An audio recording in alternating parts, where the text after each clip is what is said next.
محمدا عبده ورسوله يا أيها الذين آمنوا اتقوا الله حق تقاته ولا تموتن إلا وأنتم مسلمون يا أيها الناس اتقوا ربكم الذي خلقكم من نفس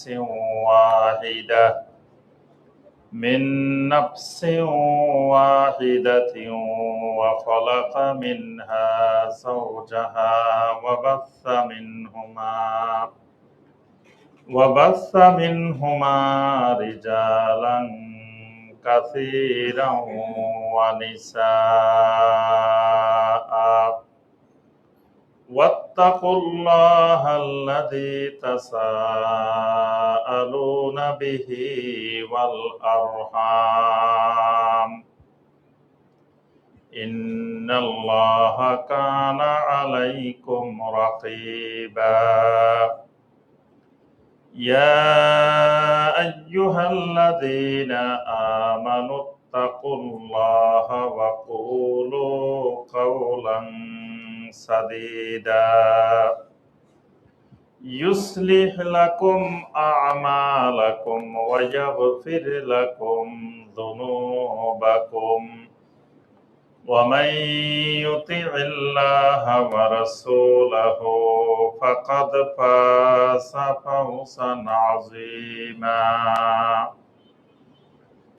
أما بعد فإن خير الحديث كتاب الله وخير الهدي هدي محمد صلى الله عليه وسلم وشر الأمور محدثاتها وكل محدثة بدعة وكل بدعة ضلالة وفي رواية وكل ضلالة في النار اللهم صل على محمد وعلى آل محمد كما صليت على إبراهيم وعلى آل إبراهيم إنك حميد مجيد اللهم بارك على محمد وعلى آل محمد كما باركت على إبراهيم وعلى آل إبراهيم إنك حميد مجيد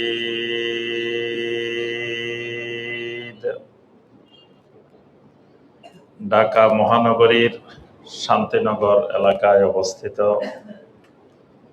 মসজিদ আস-সিদ্দিক রাদিয়াল্লাহু তাআলা আনহু কমপ্লেক্স কর্তৃক আয়োজিত দ্বীনি মজলিস, দ্বীনি হালাকা, ইলমি মজলিসে অনলাইন এবং অফলাইনের মাধ্যমে উপস্থিত সম্মানিত দিনদার মুসলিম ভাই এবং বোনেরা, আল্লাহ রাব্বুল আলামিনের দরবারে কোটি কোটি শুকরিয়া যে মহান রাব্বুল আলামিন আমাদেরকে সলাতুল মাগরিবের পরে আল্লাহ রাব্বুল আলামিনের ঘরে বসে আল্লাহ সুবহানাহু ওয়া তাআলার দ্বীন সম্পর্কে সংক্ষিপ্ত সময়ে ইলমি মজলিসে কিছু ইলম চর্চা করার যে মহান রাব্বুল আলামিন আমাদেরকে তৌফিক দিয়েছেন, সে মহান রাব্বুল আলামিনের শুকর আদায় করি। সকলে বলি আলহামদুলিল্লাহ। সম্মানিত ভাই ও বোনেরা, আমাদের ধারাবাহিক হালাকায় আমরা যে কিতাবটি থেকে দার্স দিয়ে থাকি, কিতাবটির নাম হলো দুরুসুল আম। অর্থাৎ এই কিতাবটাতে অনেকগুলো দার্স, অনেকগুলো হালাকা, অনেকগুলো ফাতোয়া, এগুলোকে একত্রিত করে এই কিতাবটি সংকলিত করা হয়েছে। এখানে বিশ্ববরেণ্য ওলামায়ে কেরামদের দার্সগুলো, ফতোয়াগুলো এখানে একত্রিত করা হয়েছে। আমরা এখান থেকেই আলোচনা করে থাকি। ইতিপূর্বে অনেকগুলো বিষয় আমরা আলোচনা করেছি। আজকে যেখানে আমাদের দার্স, প্রথমে তিনটি ফতোয়ার পরেই একটি বিষয়ের উপরে দার্স আছে। তো আমরা এই বিষয়গুলো আজকে আলোচনা করার চেষ্টা করব ইনশাআল্লাহ। প্রথম যে ফতোয়াটি, এই ফতোয়াটি জানতে চাওয়া হয়েছে ফতোয়া আল-লাজনা আদ-দাইমা লিল ইফতা, অর্থাৎ সৌদি আরবের সর্বোচ্চ ফতোয়া সংক্রান্ত স্থায়ী কমিটির কাছে। তো ফতোয়ার বিষয়টা হলো মা হুকমুশ শারঈ ফি কিতাবাতে ইবারাতিন আল বিদাআ আল মুবাআ লা তুরাদ্দু ওয়া লা তুস্তাবদাল। মানে একজন ব্যবসায়ী জিনিস বিক্রি করার সময় গায়ের উপরে লিখে দিছে যে বিক্রিত পণ্য ফেরত নেওয়া হয় না অথবা পরিবর্তন করা হয় না। এটা জিনিসের উপরে লিখে দিছে যে এই বিক্রিত পণ্যটা আপনি নিয়ে যাবেন, এটা আর ফেরতও দিতে পারবেন না, অথবা এটা পরিবর্তন করে চেঞ্জ করে আরেকটাও আপনি নিতে পারবেন না। তো বলছেন যে এটা অনেক বড় বড় শপিং মল, বড় বড় দোকানগুলোতে এরকম লেখা থাকে। কেউ কেউ পণ্যের গায়ে লিখে দেয়, কেউ কেউ রসিদের মধ্যে লিখে দেয়। তো এই ব্যাপারে শরীয়তের হুকুম কি? এটা লেখা জায়েজ আছে কিনা? এইভাবে বেচা কিনা করলে এই বেচা কিনা শরীয়তে বৈধ হবে কিনা? তো এই ব্যাপারে এই ফতোয়া সংক্রান্ত স্থায়ী কমিটি যে উত্তরটি দিয়েছেন সেটি হলো বাইউস সালআ বিশারতিন আল্লা তুরাদ্দা ওয়ালা তুস্তাবদাল লা ইয়াজুজ। কোন ব্যক্তি যদি এই শর্তে কোনো পণ্য বিক্রি করে যে তোমার এই বিক্রিত পণ্য ফেরত নেওয়া হবে না, অথবা এটাতে ত্রুটি পাওয়া গেলেও এটা আর পরিবর্তন করা যাবে না, লা ইয়াজুজ, এই ধরনের বেচা কিনা ইসলামী শরীয়তে জায়েজ নাই। কারণ লিআন্নাহু শারতুন গায়রু সহিহ, এই শর্তটা সহি না, এটা বাতিল শর্ত। এরকম শর্ত দিয়ে বেচা কিনা করা যাবে না। কারণ যেই পণ্যটা আমি বিক্রি করতেছি এই পণ্যের মধ্যে নষ্ট থাকতে পারে, ত্রুটি পাওয়া যেতে পারে, কোনো একটা সমস্যা পাওয়া যেতে পারে। তো এজন্য এই শর্তটা বিক্রেতার কাছে দিয়ে পণ্য বিক্রি করা, এটা এই শর্তটা দেওয়ার উদ্দেশ্য কি? এটা বলছেন ওনারা ফতোয়ার মধ্যে যে লিআন্না মাকসুদ আল বা'i বিহাযা শারত, এই শর্তটা বিক্রেতার দেওয়ার উদ্দেশ্য হলো যে এই পণ্যের মধ্যে যত দোষ ত্রুটি পাওয়া যাক, যত সমস্যা হোক, এটা পচা মাল হোক, আর মাছ এটা নিয়েছেন পচা, এখানে দেখছেন বরফ দিয়ে শক্ত করে রেখেছে, তো বলে দিছে যে এটা আর ফেরত নেবে না। তার অর্থ হলো এটা বাড়িতে গেলে আপনি বুঝতে পারবেন যে এটার মধ্যে গন্ডগোল আছে, এটা আর আপনি আনলে ফেরত নেবে না। এরকম আপনার জিনিস যেটা বিক্রি করছে এটা ও জানে, বিক্রেতা জানে এটার মধ্যে সমস্যা আছে, আপনি আবার আসতে পারেন, এজন্য লিখে দিছে যে এটা আনা যাবে না। তো এই ধরনের শর্ত শরীয়তের নীতিমালা হলো যে বেচা কেনার ক্ষেত্রে এই এখতিয়ার থাকতে হবে যে এটার ভিতরে কোনো দোষ ত্রুটি পাওয়া গেলে এটা ফেরত দেওয়ার অধিকার তার থাকবে। এটা বাড়িতে নেওয়ার পরেও তার দোষ ত্রুটি হয়তো আগে প্রকাশ পায় নাই, আর বাড়িতে নেওয়ার পরে প্রকাশ পাইছে, তাহলেও সে ফেরত দেওয়ার অধিকার থাকতে হবে। না হয় এই ফেরত দেওয়ার অধিকার ছাড়া যদি বিক্রি করা হয় তাহলে এই বিক্রি শরীয়তে জায়েজ নাই। এজন্যই বাইউল মুরাবাহা, বাইউল মুরাবাহা আমাদের দেশে বা সারা পৃথিবীতে ইসলামী ব্যাংকিং এর ক্ষেত্রে যে লেনদেনটা সবচেয়ে বেশি হয় সেটা হলো বাইউল মুরাবাহা, মুরাবাহা বেচাকেনা। তো মুরাবাহার ক্ষেত্রে সবচেয়ে বেশি শর্তটা, যে শর্তটা লঙ্ঘন হয় সেটা হলো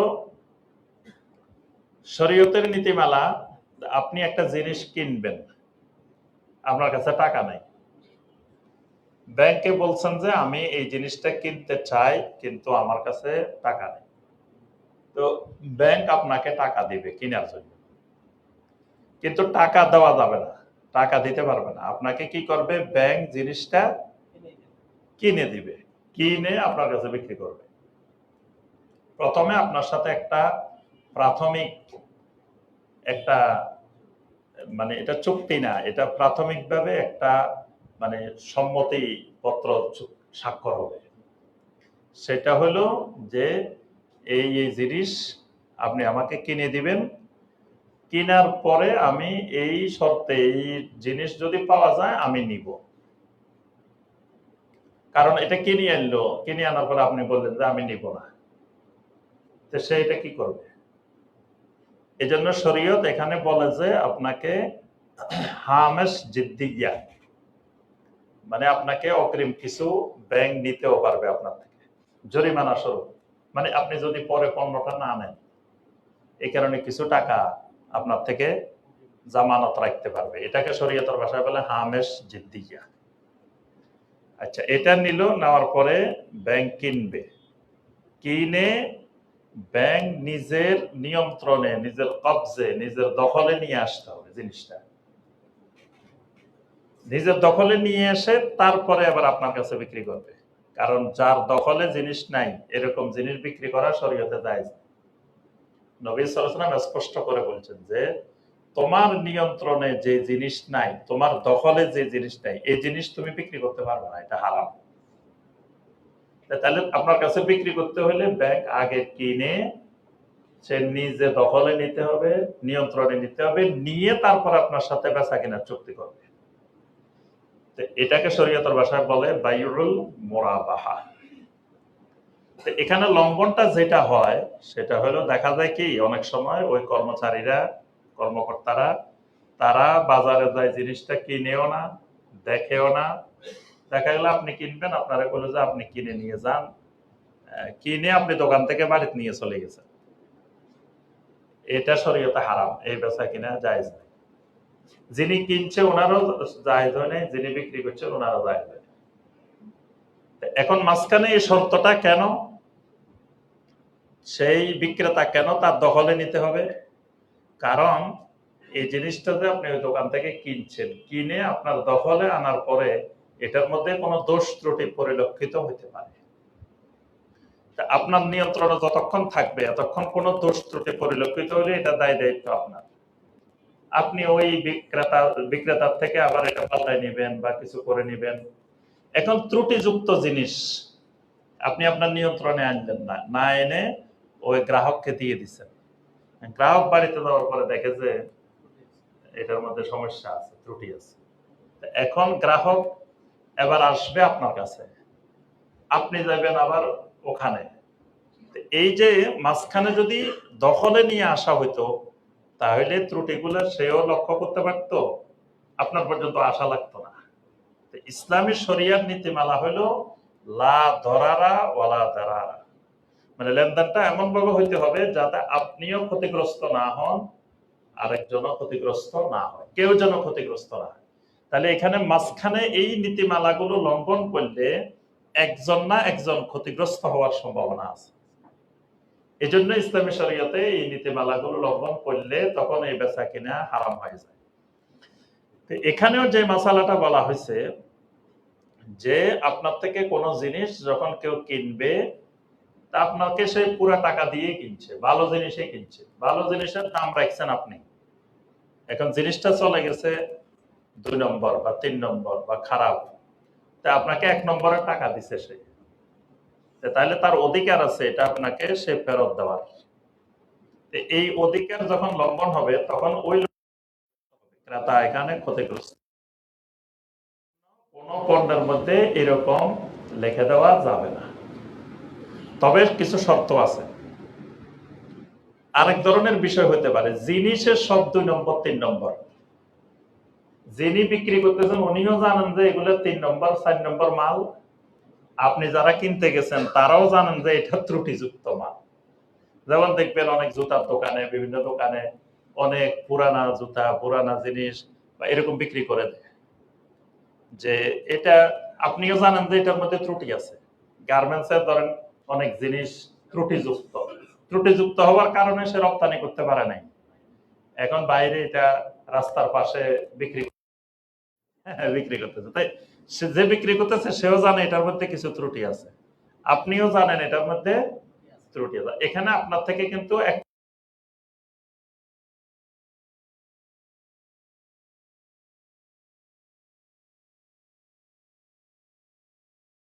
এই ক্ষেত্রে শর্ত দিতে পারে যে তুমি এই জিনিস নিলে আর দেখে শুনে যা দেখার এখানে দেখে নাও, বাড়িতে নিয়ে আর ফেরত দেওয়া যাবে না। কারণ ত্রুটিযুক্ত জিনিস এটা তো হে বিক্রি করছে ত্রুটিযুক্ত, আপনিও কিনছেন ত্রুটিযুক্ত, তো ত্রুটি দুইজনে জানেন। তো এখন যদি তার কাছে আনিয়ে এনে সবাই ত্রুটি কথা বলে ফেরত দেয়, তো সে এগুলো কি করবে? এই জন্য এই ক্ষেত্রে শরীয়তে এই জাতীয় জিনিস শর্ত দিতে পারে যে এটা আর ফেরত নেওয়া হবে। কিন্তু ভালো জিনিস, দাম নেবেন ভালো জিনিসের, বলবেন এটা ভালো জিনিস, এই ক্ষেত্রে শর্ত দেওয়া যাবে না যে এটা ফেরত নেওয়া হবে না অথবা পরিবর্তন করে দেওয়া যাবে না। আরেকটা মাসআলা, এই মাসালাটা জানতে চাওয়া হয়েছে সামাহাতুশ শাইখ আব্দুল আজিজ বিন বাজ রাহিমাহুল্লাহর কাছে। বিষয়টা হলো মা হুকমুল আগানি হাল হিয়া হারামুন আমলা, গান বাজনার শরীয়তের হুকুম কি, এটা কি হারাম নাকি হারাম না? কারণ অনেকে মারফতের নামে, তরিকতের নামে গান বাজনাকে হালাল বানায় এবং খুব চ্যালেঞ্জ দেয়, মানে কে আছে গান বাজনাকে হারাম প্রমাণ করতে পারে। হ্যাঁ, অর্থাৎ দুনিয়ার এমন কোন আলেম নাই যে প্রমাণ করতে পারবে যে এটা হারাম। আবার কোরআনে কোথায় আছে গান বাজনা হারাম দেখাইতে হবে। এখন কথা হলো যে দেখাবে হে কোরআন বুঝে কিনা, যে চ্যালেঞ্জ দিচ্ছে সে কোরআন বুঝে কিনা। কোরআন বুঝলে তো সেই চ্যালেঞ্জে দিত না, কারণ কোরআনেই তো আছে গান বাজনা হারামের আয়াত আছে, অনেক আয়াত আছে, সে বুঝে নাই দেখি তো চ্যালেঞ্জ দিছে। এখন তাকে কে বুঝাবে? অসংখ্য হাদিস আছে এই ব্যাপারে। আপনার আমাদের এই দেশে এই সুফিবাদের নামে, মারফতের নামে দেখবেন গান বাজনার মতো এই হারাম জিনিসটাকে তারা হালাল বানাইছে। তাদের ওরসে, তাদের বিভিন্ন প্রোগ্রামে, বিভিন্ন জায়গায় দেখবেন ঢোল তবলা এগুলা, হারমোনিয়াম এগুলা বাজাইতেছে, আর এগুলাকে তারা আল্লাহকে পাওয়ার মাধ্যম মনে করতেছে। এগুলা বাজাইতেছে তো বাজাইতেছে, আরো এটাকে আল্লাহকে পাওয়ার মাধ্যম বানাইছে। তাহলে হারামকে হালাল বানানো এটা কুফরি। কেউ যদি হারামকে হারাম জেনে করে কবিরা গুনাহ হয়। ধরেন মদ হারাম, এটা জানে সে, এটা হারাম জেনেই সে খাইছে, কবিরা গুনাহ করছে। সুদ হারাম, এটা জানে সে সুদ খাইছে, তার এটা কবিরা গুনাহ হয়েছে। কিন্তু যদি সে সুদ হারাম কিন্তু সে মনে করে যে না এটা হারাম না, এটা হালাল, তখন এটা কুফরি হয়, ইমানে চলা যাবে। কারণ আল্লাহ যেটাকে হারাম করছেন এটাকে কেউ হালাল করতে পারবে না, আল্লাহ যেটাকে হালাল করছেন কেউ এটাকে হারাম করার অধিকার নাই। তো এজন্য এই গান বাজনাকে যারা হালাল বানায় তারা কুফরি করে, তাদের ঈমান চলে যাবে। তো শাইখ বিন বাজ রাহিমাহুল্লাহর কাছে প্রশ্ন যে এই গান বাজনার ব্যাপারে শরীয়তের নীতিমালা কি, হুকুম কি? তো তিনি উত্তরে যেটা বলছেন, আল ইস্তেমা ইলাল আগানি হারামুন ওয়া মুনকারুন, গান বাজনা শোনা এটা হারাম এবং এটা মুনকার, মানে এটা নিন্দনীয় খারাপ কাজ। এটা ওয়ামিন আসবাবে মারাদিল কুলুব, গান বাজনা শুনলে অন্তরে রোগ তৈরি হবে, অন্তরে রোগাক্রান্ত হওয়ার, অন্তরে রোগ সৃষ্টি হওয়ার এটা একটা বড় মাধ্যম। ওয়া কাসওয়াতুহা, অন্তর কঠিন হয়ে যাবে। গান বাজনা যত বেশি শুনবে অন্তর তত কঠিন হয়ে যাবে, অন্তর পাথরের চাইতেও কঠিন হয়ে যায়। আল্লাহ পাক কোরআনে কারিমে বলেছেন, সুম্মা কাসাত কুলুবুকুম মিন বাদি যালিকা ফাহিয়া কাল হিজারাতি আও আশাদ্দু কাসওয়া, যে এরপরে তাদের অন্তর পাথরের চাইতেও কঠিন হয়ে গেছে। তাহলে এই গান বাজনা অন্তরকে কঠিন করে। এক নম্বরে অন্তরে রোগ সৃষ্টি করে, দুই নম্বরে অন্তরকে কঠিন করে। ওয়াসাদ্দুহা আন যিকরিল্লাহ, আল্লাহর জিকিরে প্রতিবন্ধকতা সৃষ্টি করে। ওয়া আনিস সলাহ, সালাত থেকে প্রতিবন্ধকতা সৃষ্টি করে।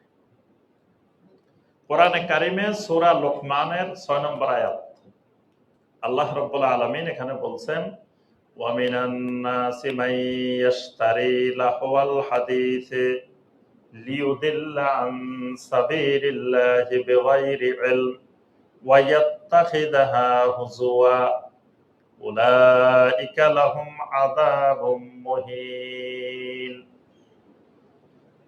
এই আয়াতে কারিমাটা নাজিল হয়েছে নজর বিন হারেসকে টার্গেট করে। নজর বিন হারেস একদিন মক্কার বড় বড় নেতাদেরকে নিয়ে একটা বৈঠকে বসছে। এই নজর বিন হারেস এই হলো মক্কাতে গান বাজনার আমদানিকারক, প্রথম আমদানিকারক। এর আগে মক্কা মুকাররমায় গান বাজনা ছিল না। তো নজর বিন হারেস বৈঠকে বসে জানতে চাইলো সবার কাছে যে যুবকেরা, বর্তমান যুব সমাজ দেখা যাচ্ছে কোরআন শোনার প্রতি আগ্রহ সৃষ্টি হয়ে যাচ্ছে। মানে যুবকেরা মুহাম্মদ সাল্লাল্লাহু আলাইহি ওয়াসাল্লাম কোরআন তেলাওয়াত করে, যুবকেরা কোরআন শোনে। এই যুবকদেরকে কোরআন শোনা থেকে দূরে রাখার জন্য কি করা যায়, এটা নিয়ে বৈঠক, এটা নিয়ে মিটিং। যুবকেরা যাতে কোরআন না শুনে। তারা এর আগে বলছিল, ওয়াকালাল্লাযীনা কাফারু লা তাসমাউ লিহাযাল কুরআন ওয়ালগাউ ফীহি। এর আগে তারা বলছিল যে খবরদার, লা তাসমাউ লিহাযাল কুরআন, কেউ কোরআন শুনবে না। ওয়ালগাউ ফীহি, যখন কোরআন তেলাওয়াত করবে মুহাম্মদ সাল্লাল্লাহু আলাইহি ওয়াসাল্লাম, তখন তোমরা শোরগোল সৃষ্টি করবে, চিৎকার করবা, শোরগোল করবা, যাতে কোরআন কেউ শুনতে না পারে। আচ্ছা, এখন এই কথা বলে নিষেধাজ্ঞা জারি করছে, তো কোন যুবক মুহাম্মদ সাল্লাল্লাহু আলাইহি ওয়াসাল্লামের কোরআন শুনতে পারবে না। এখন যারা নিষেধাজ্ঞা জারি করছে এরা মনে করছে যেহেতু নিষেধাজ্ঞা জারি হয়ে গেছে তার তো কেউ শুনতে যাবে না, আমি একটু যাই। সে রাত্রে গেছে, যাই, যখন কোরআন শুনছে অনেকক্ষণ পর্যন্ত, যখন কোরআন তেলাওয়াত শেষ রওনা দিছে, দেখে যে কিরে সবাই এসে গেছে। এ মনে করছে আজকে কেউ আসবে না, আমি একটু যাই। এ মনে করছে কেউ আসবে না, সবাই গেছে। আগের দিন আইন করছে যে কেউ কোরআন শুনতে যাবে না, পরের দিন থেকে সবাই গেছে। তারপরে সবাই বলতেছে না, এই কোরআন শোনা বন্ধ করার কোনো উপায় নেই, বন্ধ করা যাবে না। নজর বিন হারেস বললে আমার কাছে বুদ্ধি আছে এটা বন্ধ করার। বুদ্ধিটা কি? তো নজর বিন হারেস বললে আমি শাম দেশে যাব, শাম দেশ থেকে কিছু দাসী, গান গাওয়ার দাসী কিনে নিয়ে আসবো। কারণ তৎকালীন পৃথিবীতে কোন সম্ভ্রান্ত বংশের নারী গান গাইত না, এটা দাসীদের কাজ, নিম্ন শ্রেণীর কাজ গান গাওয়াটা। তো এখন ওই সামদেশে এরকম গানের শিল্পী দাসী বিক্রি হতো, যে এরা গান শিখতো, গান গাইতো, এরা এদেরকে কিনে পৃথিবীর বিভিন্ন জায়গায় নিয়ে যেত। নজর বিন হারেস এই লোক সামদেশ থেকে অনেকগুলা দাসী, গান গাওয়ার দাসী মক্কা থেকে নিয়ে আনছে। কিনে এনে প্রতিদিন রাত্রে প্রত্যেক রাস্তা রাস্তায়, আজকে এই এলাকায়, কালকে এই এলাকায়, পরশু এই এলাকায়, ওই দাসীদেরকে দিয়ে গানের আসর বসাইত। যুব সমাজকে মুহাম্মদ সাল্লাল্লাহু আলাইহি ওয়াসাল্লামের কোরআন তেলাওয়াতের প্রতিবন্ধকতা সৃষ্টি করে, যাতে ওই জায়গায় গিয়ে তারা গান শুনে, গান বাজনায় মত্ত হয়ে পড়ে। এই ব্যবস্থাটা করছিল নজর বিন হারিস। এই জন্য মক্কা বিজয়ের পরে যাদেরকে নবী সাল্লাল্লাহু আলাইহি ওয়াসাল্লাম ক্ষমা করেন নাই, যাদেরকে বলা হয়েছে যেখানে হত্যা করে, এদের মধ্যে নজর বিন হারিস এই লোক আছে। মানে এই লোকটা কোরআন শোনার ক্ষেত্রে যুব সমাজের প্রতিবন্ধকতা সৃষ্টি করার জন্য গান বাজনার আমদানি করে। তার ব্যাপারে আল্লাহ রাব্বুল আলামিন সূরা লোকমানের এই 6 নম্বর আয়াতে কারিমা নাজিল করে। এখানে আল্লাহ পাক গান বাজনাকে বলছেন লাহওয়াল হাদিস। এজন্য ওই দেখবেন যারা মানে কোরআনের অনুবাদ পড়ে বা মানে আরবি ওই রকম জানে না বা তাফসির জানে না, তারা এই আয়াত পড়ে কয় কই এই আয়াতের মধ্যে কোথায় গান বাজনার কথা আছে। এখন কোরআন বুঝতে হলে তো অনেকগুলা জ্ঞান লাগে। কোরআন বুঝতে হলে তার কাছে উসুলে তাফসির, উসুলে হাদিস, উসুলে ফিকহ, আসবাবে নুজুল, ইলমে নাহু, ইলমে সারফ, ইলমে মাআনি, ইলমে আরুজ, ইলমে বালাগা, এগুলার সবগুলার জ্ঞান থাকা লাগে। এগুলা ছাড়া কোরআন বুঝতে গেলে তখন উল্টাপাল্টা হয়ে যায়, এলোমেলো হয়ে যায়। এখন এখানে যে লাহওয়াল হাদিস, এই লাহওয়াল হাদিসের ব্যাখ্যা আব্দুল্লাহ ইবনে মাসউদ রাদিয়াল্লাহু তাআলা আনহু আল্লাহর কসম করে বলেন, ওয়াল্লাহি আন্না লাহওয়াল হাদিস ওয়াল গানা, আল্লাহর কসম লাহওয়াল হাদিস হলো গান। আরেকটা হাদিসে আসছে লাহওয়াল হাদিস আল গানা ওয়াল মাজামির, গান বাজনা, বাদ্যযন্ত্র। তাহলে লাহওয়াল হাদিসের ব্যাখ্যা দিবেন কারা? সাহাবায়ে কেরাম। সাহাবায়ে কেরাম কোরআনের প্রতিটা শব্দ রাসূল থেকে বুঝছেন, সরাসরি বুঝছেন। তাদের ব্যাখ্যা হলো লাহওয়াল হাদিস মানে গান বাজনা। তাহলে এই আয়াতে কারিমে আল্লাহ রাব্বুল আলামিন যারা গান বাজনার সামগ্রী ক্রয় করে এদেরকে আল্লাহ বলছেন উলাইকা লাহুম আযাবুম মুহিন, এদের জন্য লাঞ্ছনাকর আযাবের ব্যবস্থা আছে। তো এখানে শাইখ বিন বাজ রাহিমাহুল্লাহ এই আয়াতে কারিমাটা উল্লেখ করেছেন। এরপরে বলছেন আন্নাল গানা, যাকারা বাদুল উলামা আন্নাল গানা বিআলাতে লাহবিন মুহাররামুন ইজমা।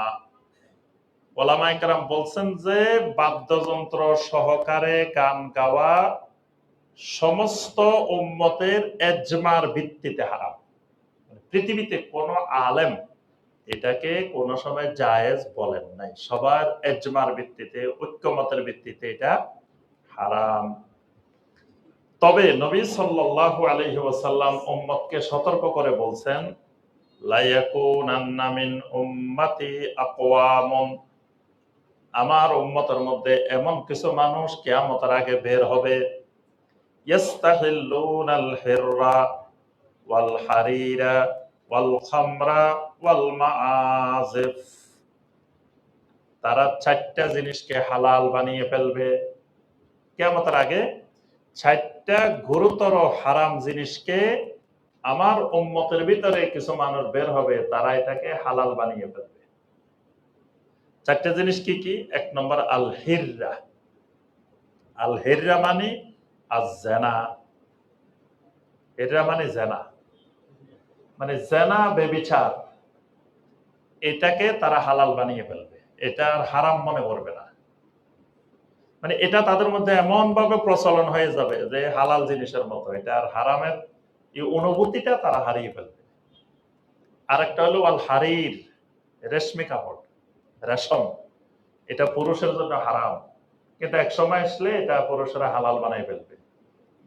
3 নম্বর ওয়াল খামরা, মাদক। মাদক বিভিন্ন নামে, এক সময় এটা আর হারাম থাকবে না, সবাই এটাকে হালাল বানাই ফেলবে। আর ওয়াল মাআজিফ, 4 নম্বর হলো বাদ্যযন্ত্র।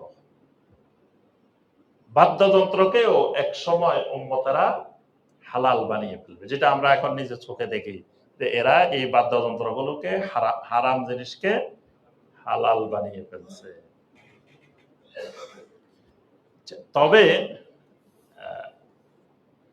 বিবাহ অনুষ্ঠানে, বিবাহ সাদের সময় এলানে নিকাহের জন্য, মানে নবী সাল্লাল্লাহু আলাইহি ওয়াসাল্লাম বিয়ের ক্ষেত্রে বলেছেন আলিনু আলিনু হাযান নিকাহ, তোমরা নিকাহকে, বিবাহকে এলান করো, মানে ঘোষণা করো, প্রচার করো। তা আপনি বিয়ের অনুষ্ঠানটাকে প্রচার করার জন্য সেখানে ছোট শিশুরা দফ বাজানোর শরীয়ত অনুমোদন দেয়। এ ব্যাপারে অনেকগুলো হাদিস পাওয়া যায়। দফ, শুধুমাত্র দফ, দফ হলো একদিকে আওয়াজ বের হয়। একটা আরবে একটা বাদ্যযন্ত্র যন্ত্র আছে যেটার নাম হলো দফ। তবে এই দফটা বড়দের জন্য জায়েজ নাই, বড়রা বাজাতে পারবে না। শুধুমাত্র শিশুরা, শিশুরা বিভিন্ন ধরনের ধরেন যে গানের মধ্যে কোনো শিরিকি কথা নাই, কুফরি কথা নাই, অশ্লীল কথা নাই, এরকম কিছুর সাথে এই দফ বাজাতে পারবে। আর যদি ছোট মানে মেয়েরা গায় তো মেয়েদের মজলিসে, যদি ছেলেরা হয় ছেলেদের মজলিসে, একই মজলিসেও পারবে না নারী পুরুষ একসাথে।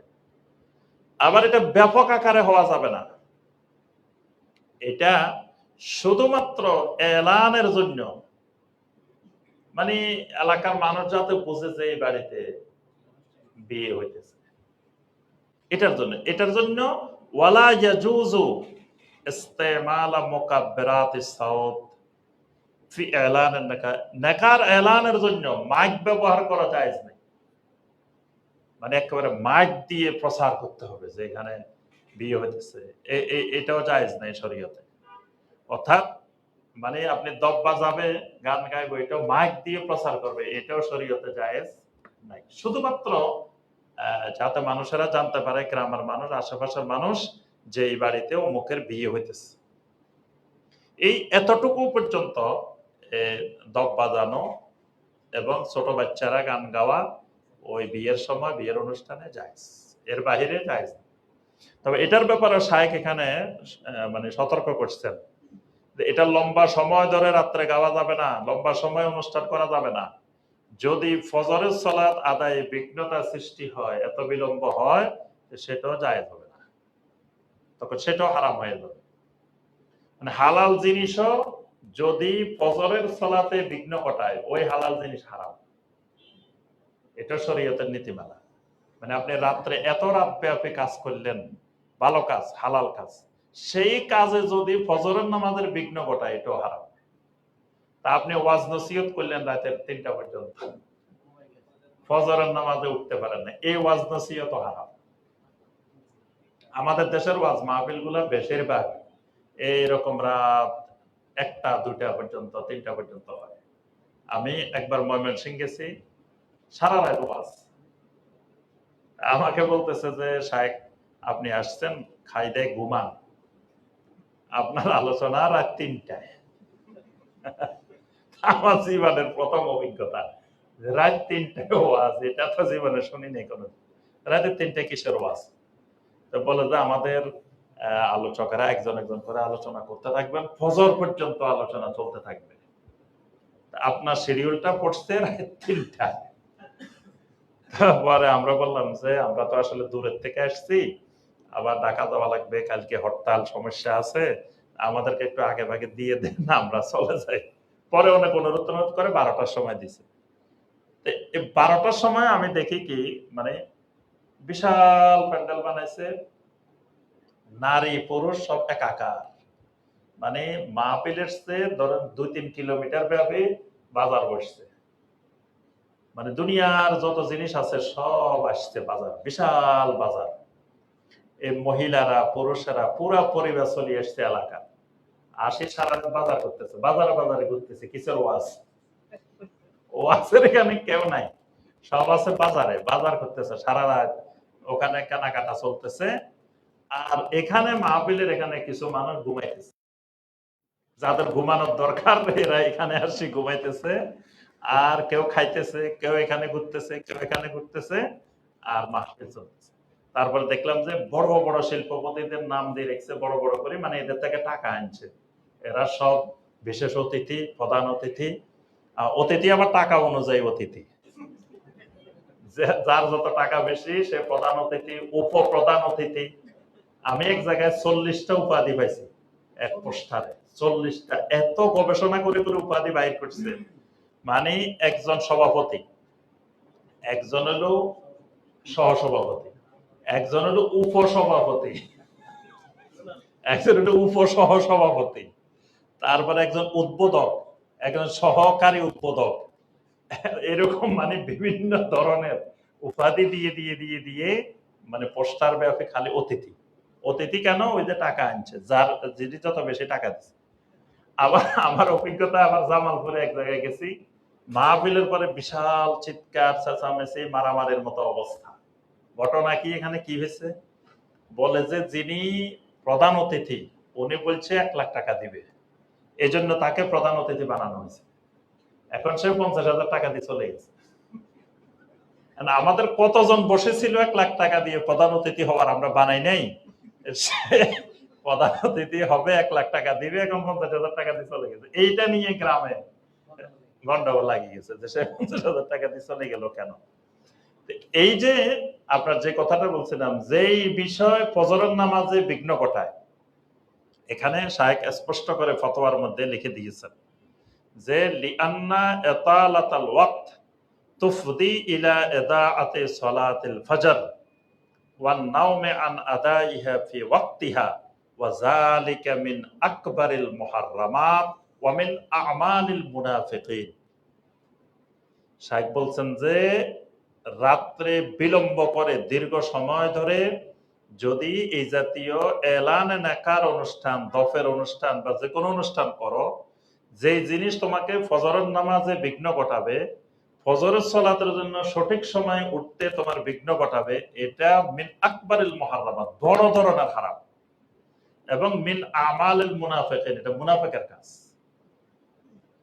তাহলে দেখেন আমরা যে ওয়াজ নসিহত করতেছি রাত ব্যাপী, এবং আমার অভিজ্ঞতা অনেক জায়গায় দেখছি যে ফজরের সালাতে যে এলাকায় মাহফিল হয়েছে, ওই এলাকায় ফজরের নামাজে আপনি যদি ওই মসজিদে যান, দেখবেন মুসল্লি নেই।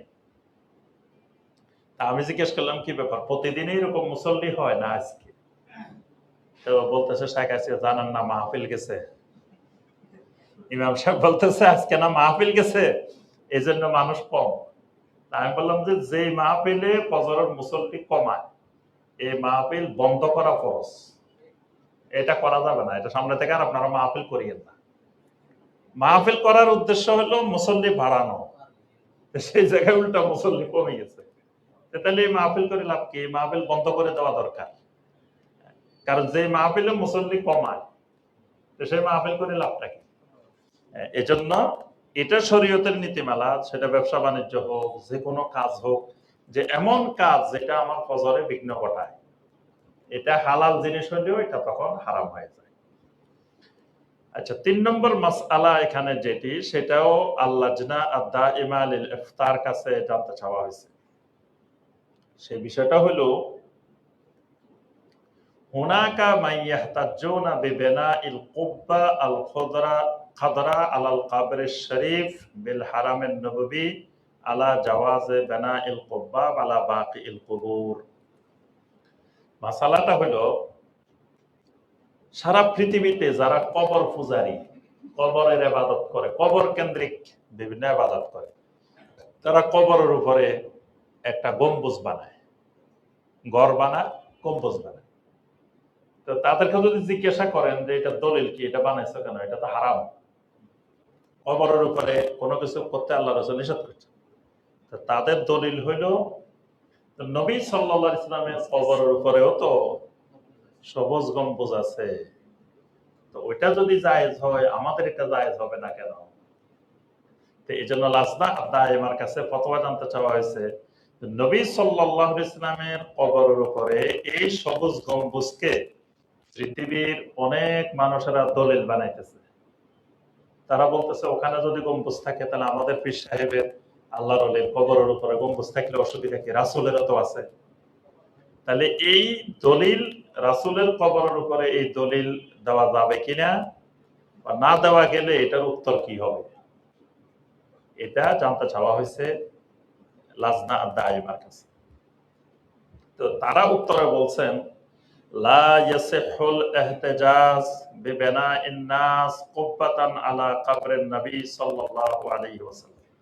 তারা বলছেন যে নবী সাল্লাল্লাহু আলাইহি ওয়াসাল্লামের কবরের উপরে যে গম্বুজ আছে, এই গম্বুজটা দিয়ে পৃথিবীর কোনো মানুষের জন্য জায়েজ নাই তাদের কোনো মৃত ব্যক্তির কবরের উপরে গম্বুজ বানানোর দলিল পেশ করা। এটা বৈধ না। কারণ বলছে যে কবরের উপরে নবী সাল্লাল্লাহু আলাইহি ওয়াসাল্লামের কবরের উপরে এই গম্বুজ বানানোটাই হারাম কাজ। যারা এই কাজটা করছে লিআন্না বিনাআ উলাইকান নাস আল কুব্বা আলা কবরিহি সাল্লাল্লাহু আলাইহি ওয়াসাল্লাম হারামুন। নবী সাল্লাল্লাহু আলাইহি ওয়াসাল্লামের কবরের উপরে যারা এই গম্বুজ বানাইছে তারা হারাম কাজ করছে। নবী সাল্লাল্লাহু আলাইহি ওয়াসাল্লামের কবরের উপরেও গম্বুজ বানানো জায়েজ নেই, এটা হারাম। কারণ নবী সাল্লাল্লাহু আলাইহি ওয়াসাল্লাম নিষেধ করেছেন কোন কবরের স্থাপনা, বাড়ি, ঘর, গম্বুজ কিচ্ছু বানানো যাবে না। সেখানে রাসূলের কবরের উপরেও বানানো যাবে না।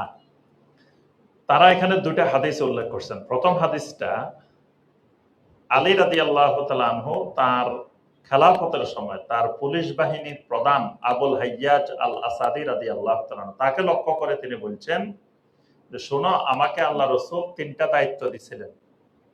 যেহেতু আমি এখন খেলাফতে আছি, আমি এখন রাষ্ট্রের খলিফা, আমার তো অনেক কাজ, তো তোমাকে আমি রাসূলের দেওয়া ওই তিনটা দায়িত্ব তোমার উপরে দিলাম। কি কাজ তিনটা? আলা আবআতুকা আলা মা বাআসানি আলাইহি রাসূলুল্লাহ সাল্লাল্লাহু আলাইহি ওয়াসাল্লাম। আল্লাহ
রাসূল এটা কারোর জন্য খাস করেন নাই। আরেকটা হাদিসে নবী সাল্লাল্লাহু আলাইহি ওয়াসাল্লাম বলেছেন নাহা রাসূলুল্লাহ সাল্লাল্লাহু আলাইহি ওয়াসাল্লাম আন ইউজাসসিসাল কবর। নবী সাল্লাল্লাহু আলাইহি ওয়াসাল্লাম কবরকে চুনকাম করতে, পাকা করতে নিষেধ করছেন। কোন কবর পাকা করা যাবে না। রাসূলের কবরও পাকা করা যাবে না, কারো কবরে পাকা করা যাবে না, পাকা করাটাই নিষেধ। ওয়া আন ইয়াকুদা আলাই, কবরের উপরে বসা যাবে না। ওয়া আন ইউবনা আলাই, কবরের উপরে কোনো স্থাপনা নির্মাণ করা যাবে না। এটা রাসূল নিষেধ করেছেন। তো এখন নবী সাল্লাল্লাহু আলাইহি সাল্লাম নিষেধ করেছেন, তো রাসূলের কবরের উপরে আসলো কিভাবে? নবী সাল্লাল্লাহু আলাইহি সাল্লামের ওফাতের পরে সাহাবায়ে কেরামের যুগ গেছে, তাবেঈনে কেরামের যুগ গেছে, তাবেঈনে কেরামের যুগ গেছে, কখনো নবী সাল্লাল্লাহু আলাইহি সাল্লামের কবরের উপরে কোনো কিছু নির্মাণ করা হয় নাই, ছিল না এটা। এরপরে উমাইয়া আমল, খোলাফায়ে রাশিদিনের আমল গেছে, উমাইয়া যুগ গেছে, তখনও পর্যন্ত নবী সাল্লাল্লাহু আলাইহি সাল্লামের কবরের উপরে কিছু নির্মাণ করা হয়নি। আব্বাসী যুগ গেছে, তখনও নির্মাণ করা হয়নি। আব্বাসী যুগের শেষ দিকে এসে যখন শিয়া খেলাফত প্রতিষ্ঠিত হয়, যখন ফাতেমিরা, তারপরে বুয়াইয়ারা, বিভিন্ন দিকে যখন এই শিয়া শাসন প্রতিষ্ঠিত হয়, ফাতেমি শাসন প্রতিষ্ঠিত হয়, তখন সর্বপ্রথম তারা নবী সাল্লাল্লাহু আলাইহি ওয়াসাল্লামের কবরের উপরে এই স্থাপনা তৈরি করছে। তো প্রথম নবী সাল্লাল্লাহু আলাইহি ওয়াসাল্লামের কবরের উপরে গম্বুজটা সবুজ ছিল না, প্রথম ছিল এটা সাদা। পরবর্তীতে আরেক শাসক এসে এটাকে বানাইছেন মানে আজরাক গম্বুজে, মানে এটা ছিল আপনার লালও না হলুদও না, মানে এই ধরনের একটা বর্ণের। এরপরে এসে আরেক শাসক এসে এটাকে সবুজ বানাইছে। এখন কথা হইলো, তো যদি এটা বানানো, যারা এই কাজটা করছে তারা হারাম কাজ করছে, তারা এটা জায়েজ কাজ করে নাই। এবং তারা পর্যায়ক্রমে শুধু নবী সাল্লাল্লাহু আলাইহি ওয়াসাল্লাম না, বড় বড় সাহাবায়ে কেরামদের কবরের উপরেও বানাইছে।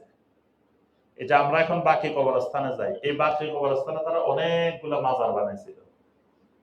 এখানে ফাতেমা রাদিয়াল্লাহু তাআলার কবরের উপরে বানাইছে, ইমাম মালিক রাহিমাহুল্লাহর কবরের উপরে বানাইছে, ওসমান রাদিয়াল্লাহু তাআলার কবরের উপরে বানাইছে, তারপরে আরো বড় বড় আব্দুল্লাহ বিন আব্বাস, আব্দুল্লাহ বিন ওমর, এদের কবরের উপরে বড় বড় এরকম মাজার বানাইছে।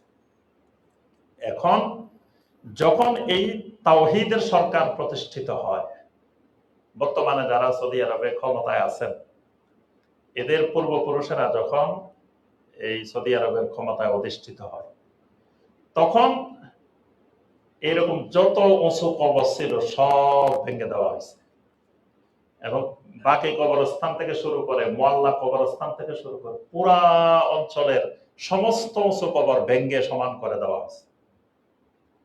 রাসূলের নির্দেশ, উঁচু কবর ভেঙে ফেলো, সব ভাঙা হয়েছে।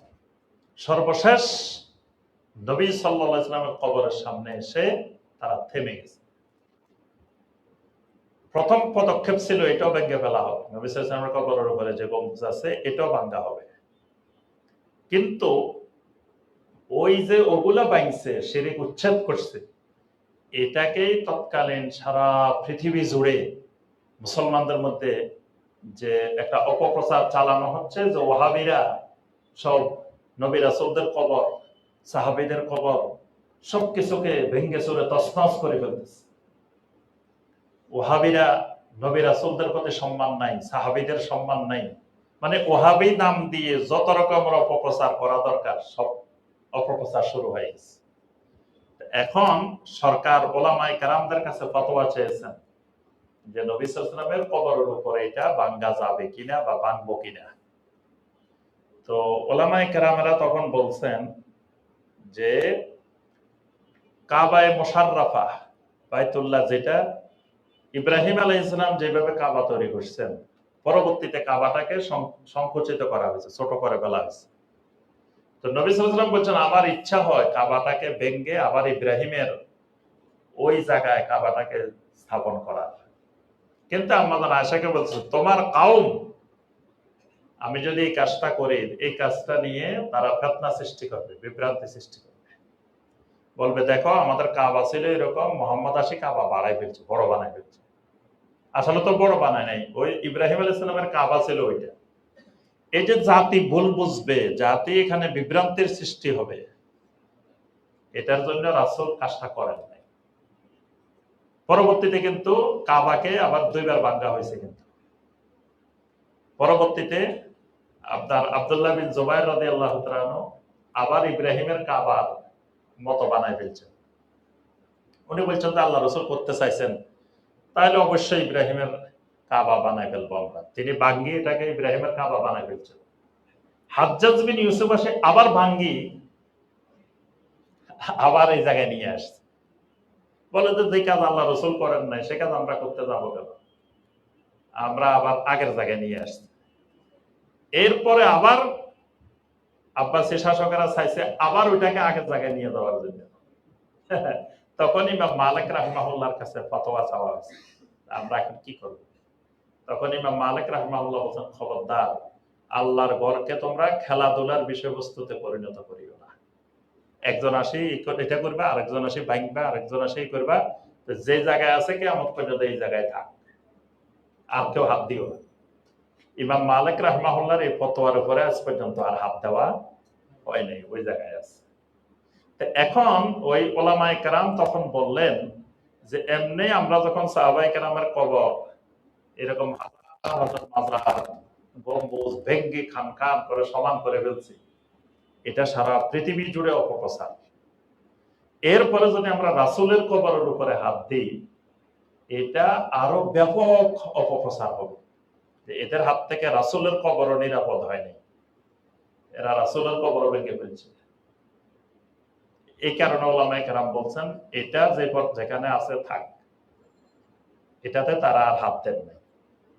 এই যে থাক বলে রেখে দিছেন, এটাকেই কবর পূজারীদের কাছে দলিল হয়ে গেছে। তারা বলে যে রাসূলের কবরের উপরে আছে।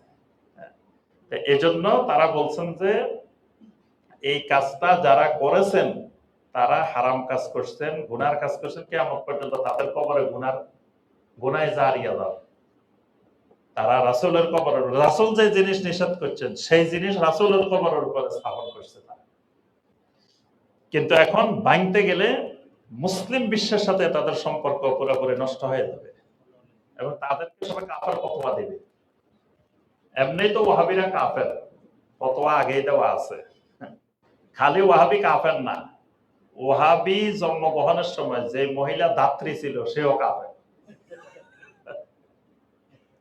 কেউ যদি সন্দেহ করে যে আপনার ওয়াহাবিরা কাফের না, সেও কাফের। এগুলা ফতোয়ার কিতাবে লেখা আছে। বলছে যে আল ওয়াহাবিয়ুন কুল্লুহুম কাফের ওয়া মান শাক্কা ফীহি ফাহুয়া কাফের। ওয়াহাবিরা তো কাফের, ওয়াহাবিকে যারা মনে করবে যারা কাফের না, এরাও কাফের। এখন যদি নবী সাল্লাল্লাহু আলাইহি ওয়াসাল্লামের কবরের উপরে এগুলা সব ভেঙে সমান করে, তাহলে তো এবার আর কাফের না, এবার এদের বিরুদ্ধে যুদ্ধে নামে দেবে সারা দুনিয়ার কবর পূজারী, মাজার পূজারী, শিরককারীরা সব যুদ্ধে নামে দেবে। দেখবেন বাংলাদেশে এখন তারা হুঙ্কার দেয়, একটা মাজারের উপরে হাত দিলে হাত ভেঙে ফেলা হবে। খালি এক মাজারের হিসাব চাইছে, সারা দেশে মাজার পূজারীদের মানে অবস্থা কি হয়েছে দেখছেন। শাহজালাল রহমতুল্লাহের মাজারের হিসাবটা খালি চাইছে, সারা দেশের মাজার পূজারীরা ঐক্যবদ্ধ হয়ে দাঁড়াইছে, যে কারণ একটাতে যদি হাত দেয় তো সবগুলোতে বিপদে আছে। কারণ এগুলো হিসাব খুঁজলে কোটি কোটি কোটি টাকা এরা মানুষের, গরিব মানুষগুলার ধর্মের নামে প্রতারণা করে কোটি কোটি টাকার ব্যবসা করতেছে। বিশাল এক রমরমা ব্যবসা বসায় আছে। এখন যদি প্রত্যেক মাজারের এরকম হিসাব সরকার চায়, এরা তো হিসাব কিতাব দেওয়া লাগে না, এটা বিনা হিসাবের ব্যবসা। বাংলাদেশের সব ব্যবসার কিন্তু ট্যাক্স আছে, হিসাব নিকাশ আছে, কিন্তু এই ব্যবসার কোনো হিসাব নিকাশ নেই। আর মরা মানুষের নাম দিয়ে জিন্দা মানুষেরা খাইতেছে। কিন্তু যিনি আল্লাহর ওলি, বুঝতাম উনি আল্লাহর ওলি, দিনদার মানুষ, তো ওনার তো টাকা পয়সা কিচ্ছু দরকার নেই, উনি টাকা পয়সা দিয়ে কি করবে? মানুষ মাজারে দান বাক্স দিবে কেন? অনেকে দেখি যে বলে মাজারে দান বাক্সের হিসাব নেন, এই নেন। মাজারে দান বাক্সই বা থাকবে কেন? দান বাক্সটা আপনি মসজিদে দেন, দান বাক্স আপনার মাদ্রাসায় দেন, দান বাক্স গরিব মিসকিনের জন্য দেন, সেখানে আপনার দান বাক্স থাকবেই কেন? কারণ আল্লাহর ওলির তো কোনো টাকার দরকার নেই, হিসাব নিকাশ তো পরের কথা, সেখানে দানে করা যাবে না, কারণ দান করাই তো শিরক। তো সেখানে মানুষ দান করবে কেন? হিসাব নিকাশ। তা আমি যে কথাটা বলছিলাম, তো দেখেন এই যে নবী সাল্লাল্লাহু আলাইহি সাল্লামের এই কবরে যদি হাত দিত, তাহলে সারা দুনিয়ার এরা তাদের বিরুদ্ধে জিহাদে নামে দিত। এই কারণেই তারা হাত দেন নাই। এটা ভয়াবহ একটা, সারা পৃথিবীতে মুসলমানদের মধ্যে দাঙ্গা সৃষ্টি হবে, রক্তক্ষয়ী সংঘর্ষ সৃষ্টি হবে, এই ভয়ে তারা হাত দেন নাই। কিন্তু এটাকে অনেকে দলিল বানাচ্ছে। তো লাজনা আর দায়মা, সৌদি আরবের ফতোয়া সংক্রান্ত স্থায়ী কমিটি বলে দিচ্ছে না, এটাও হারাম কাজ। যারা এই কাজটা করছে এটা হারাম কাজ, আমরা ভাঙ্গি নাই, এই কারণে এটাকে দলিল বানানোর কোনো সুযোগ কিয়ামত পর্যন্ত নাই। তবে কোনো এক সময় হয়তো যখন আবার দুনিয়াতে খেলাফত আলা মেনহাজেন নবুওয়া প্রতিষ্ঠিত হবে, যখন মাহদী সারা পৃথিবীতে খলিফাতুল্লাহ হয়ে খেলাফত কায়েম করবেন, তখন হয়তো এটাকে সুন্নত অনুযায়ী ভেঙ্গে চুরে সমান করে দেওয়া হবে। কারণ তখন পৃথিবীতে এসব মাজার পূজারী, কবর পূজারী, শিরিককারীদের অস্তিত্ব পৃথিবীতে থাকবে না। তখন ওই মাহদী আসলে কবর এমনি মাজার সব ভেঙে ফেলবে, তখন এদের আর ওই হাত ভেঙে ফেলবে এই ক্ষমতা ওদের আর তখন থাকবে না মাহদী আসলে। তো সে পর্যন্ত অপেক্ষা করতে হবে, সে পর্যন্ত এগুলো সব ভাঙবে এবং নবী সাল্লাল্লাহু আলাইহি ওয়াসাল্লামের কবরের উপরে যেটা আছে সেটাও ভাঙবে। তখন এটা আবার পুনরায় সুন্নাহর উপরে প্রতিষ্ঠিত হবে। আমরা আরেকটা দার্স সংক্ষিপ্তভাবে আলোচনা করে শেষ করব। এই দার্সটা হলো হুকমুস সুখরিয়া ওয়াল ইস্তেহজা। এখানে প্রশ্ন এখন না, পরে। যে হুকমুস সুখরিয়া ওয়াল ইস্তেহজা, সুখরিয়া ইস্তেহজা এই সম্পর্কে শরীয়তের বিধান। এই ব্যাপারে আল্লাহ রাব্বুল আলামিন কোরআনে কারিমে সূরা আল হুজুরাতের 11 নম্বর আয়াতে বলছেন, ইয়া আইয়ুহাল্লাযীনা আমানু লা ইয়াসখার কওমুম মিন কওমিন আসা আন ইয়াকুনু খায়রাম মিনহুম ওয়ালা নিসাউম মিন নিসাইন আসা আন ইয়াকুননা খায়রাম মিনহুন্না।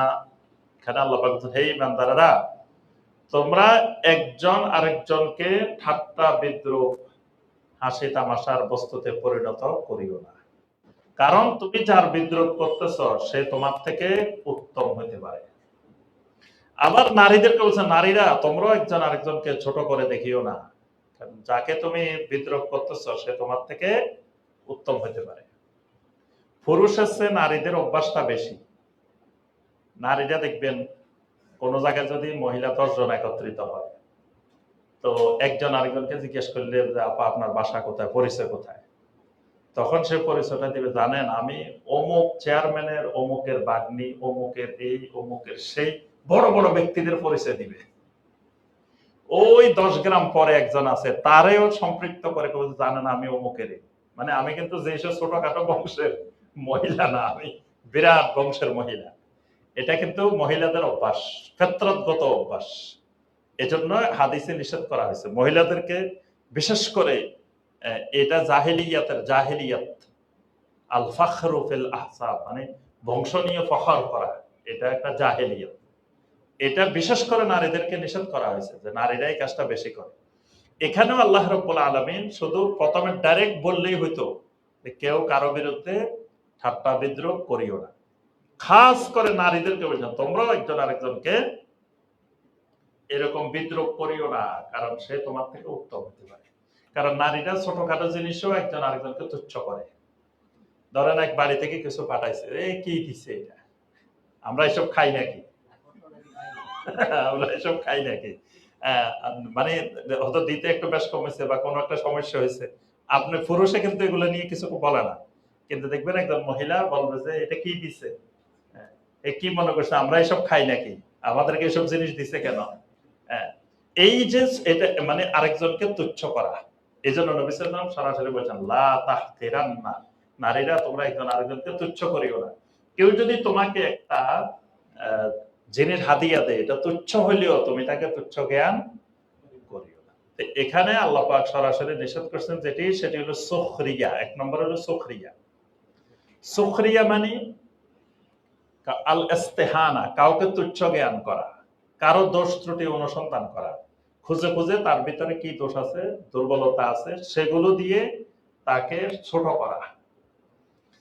অনেক সময় ইশারা ইঙ্গিতেও হয় এটা, মানে মুখ দিয়ে কিছু বললো না, চোখ দিয়ে ইশারা করে বুঝাইলো যে মানে ছোট লোক, ইশারা করে বুঝাইলো। অথবা বললো যে সমস্যা আছে, মুখে কিছু বলে নাই, বললো যে মনে হয় কিছু সমস্যা আছে, সমস্যা আছে। হ্যাঁ, এরকম কিছু ইশারা ইঙ্গিতে বললো, এগুলাকে শরীয়তের ভাষায় বলা হয় সুখরিয়া। এই সুখরিয়া ইসলামে হারাম, কবিরা গুনাহ।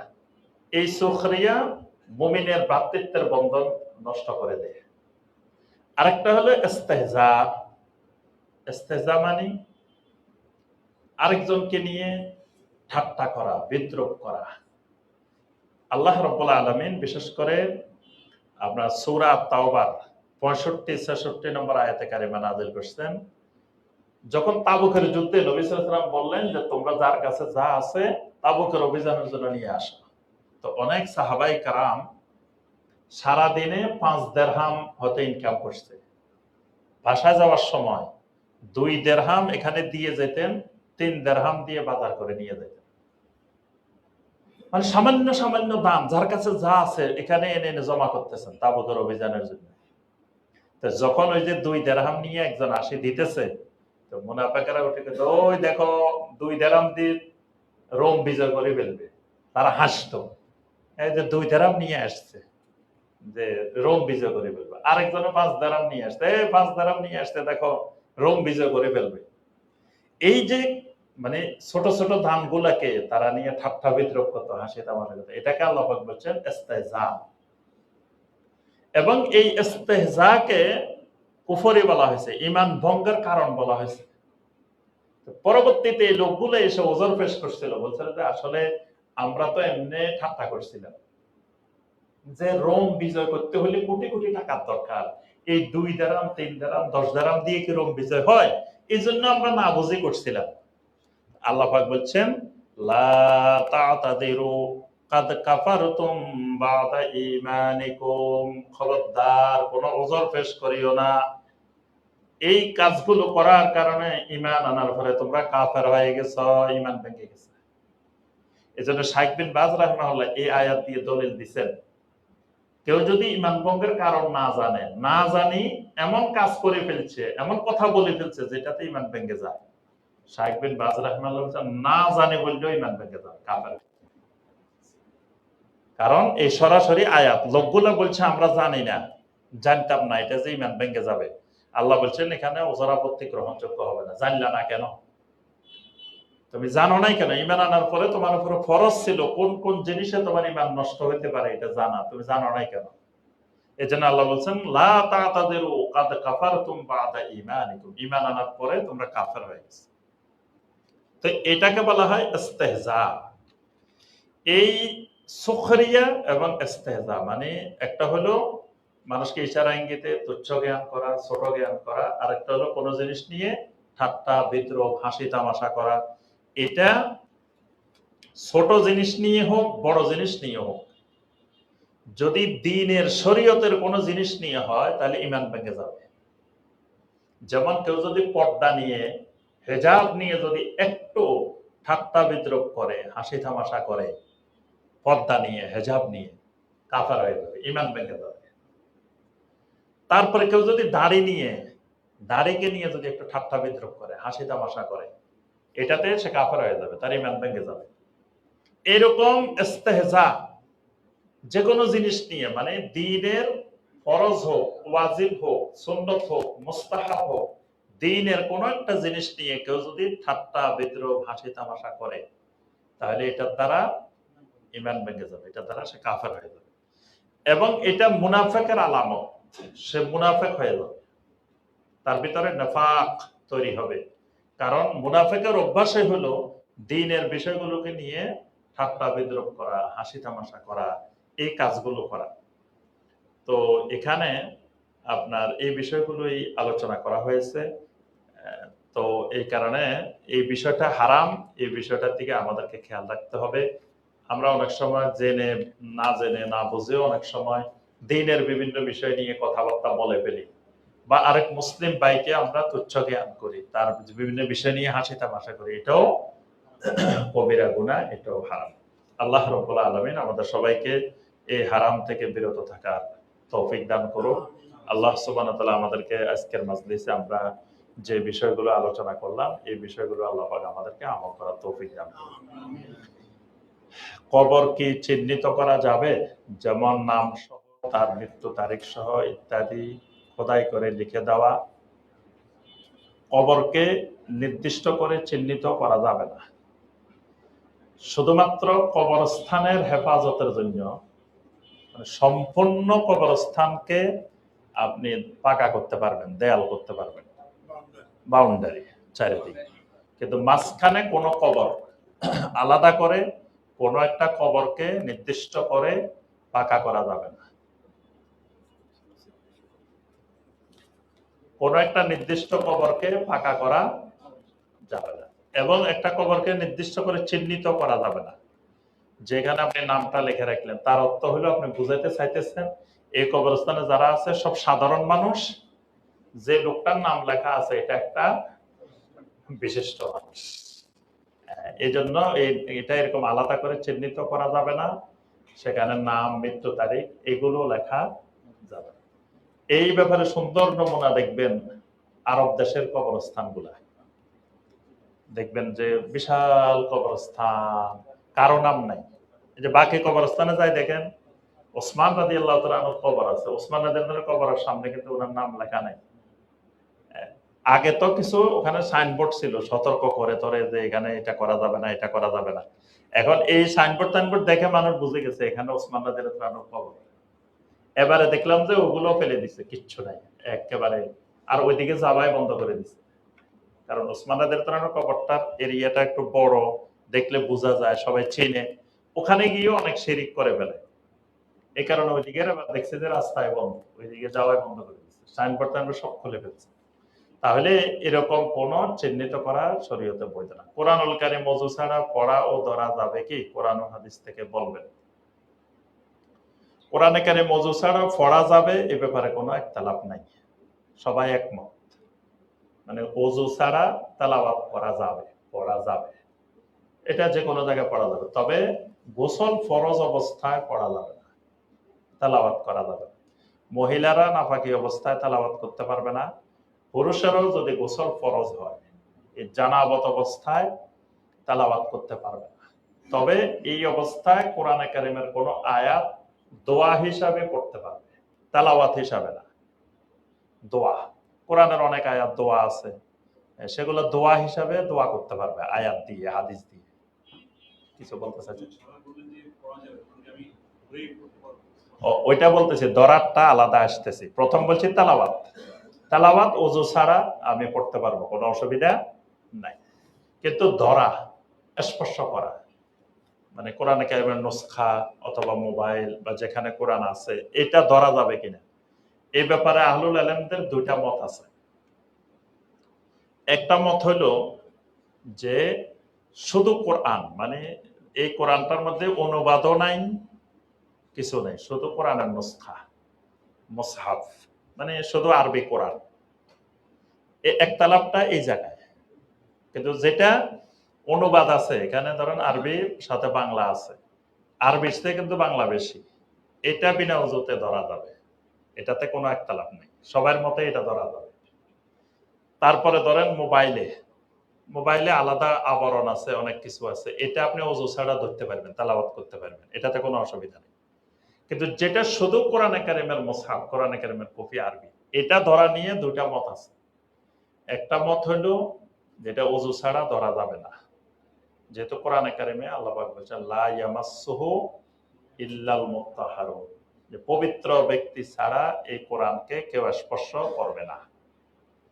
তাহলে ওযু না থাকলে এই আয়াত দ্বারা বোঝা যায় স্পর্শ করা যাবে না। তবে আরেক দল আহলুল ইলম বলছেন এই আয়াতে ওযুর কথা বোঝানো হয়নি, এখানে পবিত্র বলতে শিরিক মুক্ত, শিরিককারী না পাক, মুমিন পাক।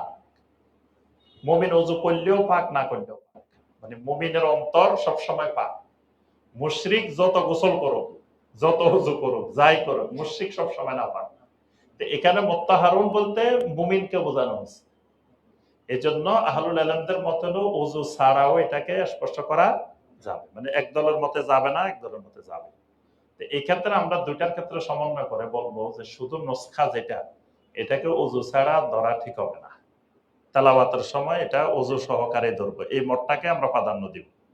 তবে যারা হাফেজ হবে বা যারা সবসময় 24 ঘন্টা সবসময় কোরআন নিয়ে থাকে, তাদের জন্য কিন্তু 24 ঘন্টা আপনার ওযু নিয়ে তেলাওয়াত করা, ওযু নিয়ে ধরা এটা কষ্টকর। তাহলে যেহেতু ফতোয়া আছে যে ওযু ছাড়াও স্পর্শ করা যায়, তো এদের ক্ষেত্রে আমরা বলবো যে ওযু ছাড়াও মাঝে মাঝে সে তেলাওয়াত করতে পারবে, ধরতে পারবে। কিন্তু আমরা যারা দিনে একবার তেলাওয়াত করি, দুইবার তেলাওয়াত করি, তারা ওযু সহকারে স্পর্শ করবে, এটা ওযুবিহীন স্পর্শ করবে না। কবিরা গুনাহ কি কোনো আমলের দ্বারা মাপ পাওয়া যাবে কি? না, কোন শুধু আমল দিয়ে কবিরা গুনাহ মাপ হবে না। কবিরা গুনাহ মাপ হওয়ার জন্য তাওবা শর্ত। তবে ওই আমলটার সাথে যদি তাওবা একসাথে থাকে, তাহলে ওই আমল দিয়ে কবিরা গুনাহ মাফ হয়ে যাবে। এজন্য দেখবেন যে হাদিসে আসছে যে এই আমল করলে আল্লাহ পাক সমস্ত গুনাহ মাফ করে দিবেন। তো সমস্ত গুনাহ মানে ওই আমলের সাথে তওবা থাকতে হবে, তাহলে আপনার আল্লাহ পাক কবিরা গুনাহ গুলোও মাফ করে দিবেন। ওই তাওবার কথাটা সরাসরি বলা নাই হাদিসে যে এটা করলে আল্লাহ সব গুনাহ মাফ করে দেন, তাই কিন্তু এখানে ওই আমলের সাথে তওবা থাকা লাগবে। আর কবিরা গুনাহ মাফের জন্য মেন শর্তই হলো তাওবা। তাওবা ছাড়া কবিরা গুনাহ আল্লাহ পাক ক্ষমা করবেন না। মসজিদের পাশে কবর থাকলে সে মসজিদে কি নামাজ পড়া যাবে? মসজিদের পাশে কবর থাকলে নামাজ পড়া যাবে, তবে শর্ত সাপেক্ষে। মসজিদের ভিতরে থাকলে নামাজ পড়া যাবে না। মসজিদের ভিতরে কবর, এখানে নামাজ পড়া যাবেই না। এখানে হয় মসজিদ সরাইতে হবে না কবর সরাইতে হবে। তো শরীয়তের নীতিমালা হবে যেটা আগে হয়েছে ওইটা বলবৎ থাকবে, যেটা পরে হয়েছে এটা সরাইতে হবে। কারণ আগে এখানে কবর ছিল, মসজিদ পরে বানাইছে, তাহলে কবর থাকবে, মসজিদ সরাইতে হবে। আগে মসজিদ ছিল, পরে কবর দিছে, তাহলে কবর সরাইতে হবে, যে কোনো একটা সরাইতে হবে, না এখানে নামাজ হবে না। তবে মসজিদের বাহিরে, বাহিরে হইলে শর্তটা হইলো মসজিদের দেয়াল, তার পাশে কবরস্থানের আরেকটা দেয়াল, দুটাকে বিচ্ছিন্ন করতে হবে, আলাদা করতে হবে, মসজিদের একটা, কবরস্থানের একটা। তাহলে করতে কোনো অসুবিধা নাই। সেটা সামনে হইলেও ধরেন এখানে মসজিদের ওয়াল আছে, কবরস্থানের আরেকটা ওয়াল আছে, সেটা দিয়ে বিচ্ছিন্ন, কবরস্থান আলাদা। আর এখানে যারা সালাত আদায় করবে তাদের যদি কবরের প্রতি কোনো ধরনের আবেগ, ইচ্ছা না থাকে, থাকলে ওটা শিরিক হবে, ওইখানে নামাজ পড়া তার জন্য জায়েজ হবে না। যদি মনে করে যে এখানে এক আল্লাহর ওলির কবর আছে, আল্লাহর ওলির পাশে আমি সালাত আদায় করতেছি, এই লোকের জন্য জায়েজ নেই, কারণ তার মধ্যে শিরিক ঢুকে গেছে। কিন্তু আমার ওই কবরের প্রতি কোনো ধরনের এই ধরনের ইচ্ছা কিছুই নাই, তাহলে সেটা জায়েজ। তবে শর্ত হলো ওইটা যে কবরস্থান এবং মসজিদকে বিচ্ছিন্ন করতে হবে, আলাদা করতে হবে। অনেক জায়গায় এটা আলাদা করে না, মসজিদের দেয়াল আছে কিন্তু কবরস্থানের দেয়াল নেই, ওইটাতে নামাজ পড়া যাবে না। যেটাতে কবরস্থানে আলাদা করে নাই, শুধু মসজিদের দেয়াল আছে, এটাতে নামাজ পড়া যাবে না, কারণ এটা মসজিদ আর কবরস্থান এক হয়ে আছে, দুটাকে বিচ্ছিন্ন করে নাই। দুইটার হুকুম আলাদা শরীয়তে, কবরস্থানের হুকুম আলাদা, মসজিদের হুকুম আলাদা। মসজিদে কোরআন তেলাওয়াত করা যায়, কবরস্থানে কোরআন তেলাওয়াত করা যায় না। তারপরে আপনার মসজিদে ঢোকার আদাব আছে, ঢুকতে বের হইতে অনেকগুলো আদাব, বসতে আদাব আছে, এখানে সবকিছুর আদাব আছে, কবরস্থানে এগুলো প্রযোজ্য না। তারপরে মসজিদে পবিত্রতা মানে ওযু বা পবিত্রতার সাথে থাকা, এটা জরুরি বিষয়, কবরস্থানে এগুলা জরুরি বিষয় না, দুটা আলাদা জিনিস। এজন্য কেউ যদি মসজিদের জন্য জমি ওয়াকফ করছে, সেখানে কবরস্থান বানানো যাবে না, বা শুধু কবরস্থানের জন্য ওয়াকফ করছে, সেখানে মসজিদ বানানো যাবে না, দুটা আলাদা আলাদা করতে হবে। আমি এবার ইন্ডিয়া যাওয়ার পরে এক মসজিদে জুমা পড়াইছি এই মাসেই। তো মসজিদে জুমা পড়ানোর পরে ওই মসজিদের বাইরা অনেকগুলো মাসআলা নিয়ে আলোচনা করছিলেন আমার সাথে। একটা মাসআলা হলো ওনাদের একটা বড় কবরস্থান আছে, বিশাল কবরস্থান, কবরস্থানের আবার বিশাল ইনকাম আছে, কবরস্থানের ইনকাম আছে, পাশে আরেকটা মাদ্রাসা আছে, মাদ্রাসার ওইরকম ইনকাম নাই, কবরস্থানের অনেক ইনকাম। এখন মাসালা হলো কবরস্থানের যে ইনকাম হয়, ওই ইনকাম দিয়ে মাদ্রাসা চালানো যাবে কিনা। মাদ্রাসার জন্য খরচ করতে পারবে কিনা। তো কবরস্থানের ইনকামটা কি? কবরস্থানে আম বাগান আছে, বিশাল বাগান। তো এখানে আম বিক্রি হয়, গাছগুলো আম ধরে, প্রচুর আম। তো এখানে আম বিক্রি করে, অনেক টাকা ইনকাম হয় এটাতে। তো পরে আমি বলছি যে এখানে প্রথমত মানে কবরস্থান থেকে যে ইনকাম হবে, এটা দিয়ে কবরস্থানের কিছু খরচ আছে। ধরেন কবরস্থানে মানে বিভিন্ন ধরনের গাছ গাছটা উঠে পড়ে থাকে, এগুলো পরিষ্কার করতে হয়। তারপরে আরো কিছু কিছু কাজ আছে কবরস্থানের এখানে। তো এই টাকা দিয়ে আগে কবরস্থানের কাজগুলো করতে হবে, করার পরে যদি উদ্বৃত্ত আরো টাকা থাকে, তাহলে কবরস্থানের মানে যারা আশেপাশের বাসিন্দা আছে, যারা এর সাথে সম্পৃক্ত, এদের সম্মতির ভিত্তিতে তখন এটাকে আপনি মাদ্রাসার জন্য খরচ করতে পারবেন। কিন্তু আগে অগ্রাধিকার দিতে হবে কবরস্থান। এটা নিয়ে আবার ওদের মধ্যে দ্বন্দ্ব। কবরস্থানে খরচ করে না সব এখন এক পক্ষের কথা হলো কবরস্থানের টাকা সব মাদ্রাসায় নিবে কেন? আমি বললাম না, সব মাদ্রাসায় নিতে পারবে না। আগে এখানে আপনার ওই কবরস্থানের যে কাজ, সেগুলোর জন্য কবরস্থানের টাকা দিয়ে করতে হবে।